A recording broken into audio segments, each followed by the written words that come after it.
この男は視界に入った全ての人間を自由に操ることができる生まれながらのモンスター。なぜ操れない、なぜ思い通りにならない。みんなに何した？何なんだよお前。思い通りにならない奴は俺の世界から出ていけ。やめろ！モンスターズ。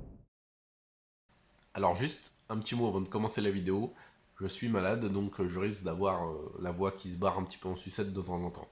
Et oui, il n'y a que moi pour tomber malade avec un temps pareil, mais bon, c'est vraiment très pénible. Salut tout le monde, on va se retrouver aujourd'hui pour parler du film Monsters. Non, pas celui-là, non. Non, celui-là non plus. Non, Monsters, réalisé par Hideo Nakata en 2014.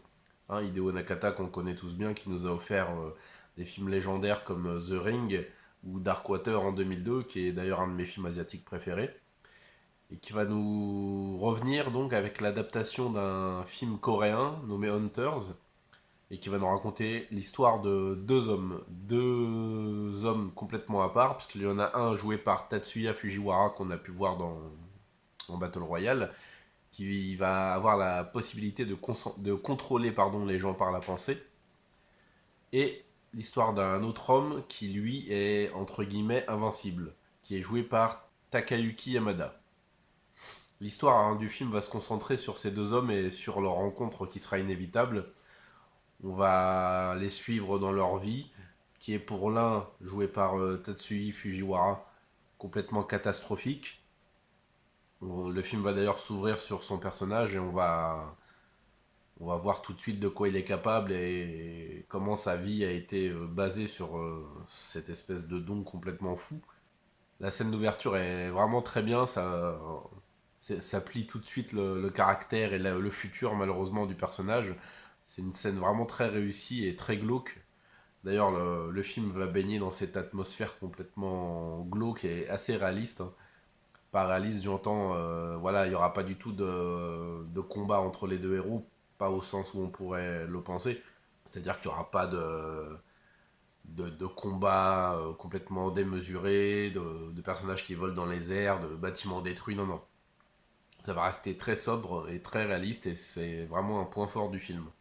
Donc le personnage de Tatsuya Fujiwara, on va le suivre dans son quotidien. On va voir que c'est un homme qui essaie absolument de trouver une place dans le monde, de comprendre pourquoi il est là, de s'intégrer à la société. Ça l'obsède complètement d'être reconnu et comme il le dit, je suis dans mon monde. C'est comme si il y avait lui au centre de la Terre et tout le reste de la population qui gravite autour de lui. C'est en tout cas ce qu'il veut obtenir. Et lorsqu'il va rencontrer donc le personnage joué par Takayuki, qu'il n'arrive pas à contrôler, c'est la seule personne sur Terre qu'il n'arrive pas à contrôler, ça va le rendre complètement fou. Et il va essayer de comprendre et surtout d'interagir avec lui et peut-être pas de la meilleure des manières. Comme je l'ai dit, Monsters, c'est un film qui va se reposer entièrement sur ses personnages, et c'est complètement sa force d'ailleurs. On va suivre leur évolution, comment chacun essaie de vivre sa petite vie et quelles conséquences leur rencontre va avoir pour eux et pour leurs proches. Le film est vraiment très réussi. Franchement, ça a été un de mes coups de cœur en 2014. Je crois même que c'est peut-être mon film asiatique préféré en 2014. Il est vraiment sombre, pessimiste, et nous renvoie à beaucoup de questions sur nous-mêmes, spectateurs, sur qu'est-ce qu'on fait sur cette terre, quelle est notre place, qu'est-ce qu'on cherche, qu'est-ce qu'on veut, où est-ce qu'on peut se situer, est-ce qu'on cherche à être reconnu, comment est-ce qu'on peut vivre notre vie au mieux. Et le film voilà, va englober toutes ces questions et va, à travers les agissements de ces personnages, essayer de nous répondre. Il va y avoir beaucoup de scènes marquantes. Je pense notamment à celle mettant en scène Tatsuya, donc, qui va être dans sa chambre d'hôtel et qui va s'approcher de la fenêtre et voir l'immeuble en face, un immeuble de bureau où sur plusieurs étages il y a des employés en train de travailler. Et il va décider de les contrôler, hein, la scène est présente dans la bande-annonce, et va les obliger à faire ce geste absolument terrifiant, là, complètement fou, là, Voilà. Et ça va vraiment donner lieu à une scène vraiment très forte, hein. C'est entièrement visuel, il n'y a pas du tout d'effets spéciaux, à part les yeux de Tatsuya qui se mettent à briller quand il contrôle quelqu'un.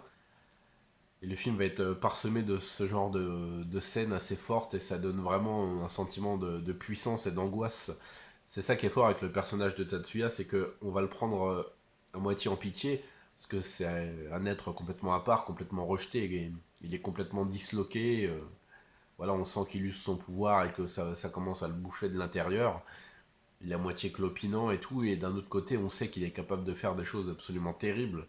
Et c'est ça qui va nous permettre d'apprécier complètement ce côté fragile et fort à la fois. Le personnage est vraiment bien écrit. Pareil pour celui de Takayuki, qui joue un homme assez simple et qui vit sa vie au mieux sans faire de... qui vit sa vie au mieux sans faire de bruit. Il y a deux personnages qui jouent ses meilleurs amis qui m'ont un petit peu agacé là, notamment un en particulier qui est joué et écrit, qui est écrit plutôt et joué complètement dans l'excès. C'est un petit peu pénible de pas savoir écrire des personnages un petit peu plus cohérents et un petit peu plus réalistes surtout. Mais bon, ça sera le seul défaut entre guillemets que je pourrais reprocher au film, ça ne nuit pas du tout à l'ambiance générale, c'est juste des petites touches qui viennent te casser un petit peu les scènes, mais ça reste pas forcément super gênant. La musique est pas vraiment marquante, elle est sympa, mais j'irai pas jusqu'à télécharger la bande originale. Ils auraient pu trouver quelque chose un petit peu plus appuyé, d'un petit peu plus marquant, mais ça va, ça passe, on va dire. Il y a du suspense de A à Z. Le film est très soutenu, il va toujours se passer quelque chose. On va avoir un lot de scènes fortes et beaucoup de suspense, c'est très bien géré et on s'ennuie jamais une seule seconde pendant tout le film. Et ça nous change un petit peu ce ton dramatique de tous les films de super-héros dont on est abreuvé depuis 10 ans au cinéma, entre tout ce qui est Justice League et Marvel Cinematic Universe, là, où t'as toujours des petites touches d'humour, où rien n'est grave, où les personnages ressuscitent et tout. Non, là, on reste vraiment dans quelque chose de bien réaliste et de bien sombre. Et voilà, c'est vraiment un film que je conseille à tout le monde. Monsters, pour moi, ça a été un gros coup de cœur. Et si jamais vous-même vous l'avez vu, n'hésitez pas à me dire en commentaire ce que vous en avez pensé. Si vous vous projetez de le voir, n'hésitez pas à me faire un retour, hein, ça sera toujours agréable de pouvoir en parler. Voilà, je vais vous laisser sur ces mots. J'espère que cette vidéo vous a plu, vous a incité à découvrir le film. Je me répète encore une fois, mais c'est uniquement pour ça que je fais ces vidéos, pour parler de ces petits films asiatiques, enfin petits films entre guillemets, de ces films asiatiques qui n'ont pas forcément de distribution au cinéma ou autre. C'est vraiment pour en parler, parce que je trouve que c'est vraiment des films qui méritent d'être vus, et j'espère, par le biais de ma chaîne, pouvoir donner envie aux gens de se pencher un peu plus que d'habitude sur le cinéma asiatique, et de ne pas se limiter aux sorties cinéma. Parce qu'il y a vraiment de tout, et c'est ce qui fait la richesse de ce cinéma qui me tient tant à cœur. Voilà, ça sera tout pour la critique de Monsters. Je vous dis à bientôt, et regardez du cinéma asiatique, vous savez que ça déchire.